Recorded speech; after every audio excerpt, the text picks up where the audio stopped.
Alright, so quick look at volume here. Largely it's just a matter of filling in the formulas. You'll be given these formulas actually on your EQO tests and things like that, so don't worry about having to memorize them all, but you should be familiar with them. Volume of a square base prism or a cube is just the length times the width times the depth. You might see depth marked as height as well. If you've got a triangular base prism, then it's just 1/2 the base times the height times the depth.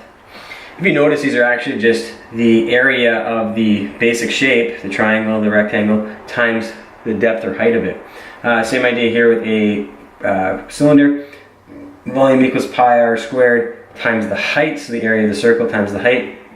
It switches up a little bit when we get to the sphere. Sphere is 4/3 pi r cubed. Note that is a cube, not a square. That is times itself 3 times. So then when we get to the prisms the pyramid type shapes like a cone or a square base pyramid, the volume then becomes 1/3 pi r squared h, similar to the cylinder, except we have 1/3, and then with the square based pyramid, it's similar to the volume of a cube, except it's 1/3 of the volume, L times W times H. So just a couple quick examples here. We have a sphere. What we're doing is filling in the radius, which is 5, so the volume equals 4/3 times 3.14 times 5 cubed.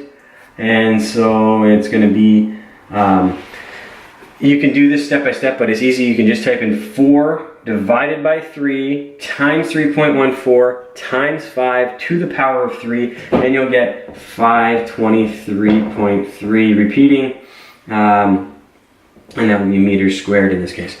So you can do that in one step in your calculator. Similar idea on the next one here, we have a cone, so that is 1/3 pi r cubed, or pi r squared h, so volume equals 1/3 times 3.14 times the radius squared, 6 squared, times the height, which is 8. And so again, you can just type that all in one shot in your calculator. 1 divided by 3 times 3.14 times 6 squared times 8, and you'll get 301.44 feet cubed. And I made a mistake over here as well. That should be cubed because these are volumes. So all you're doing is taking these formulas, plugging in the values, and type them in your calculator.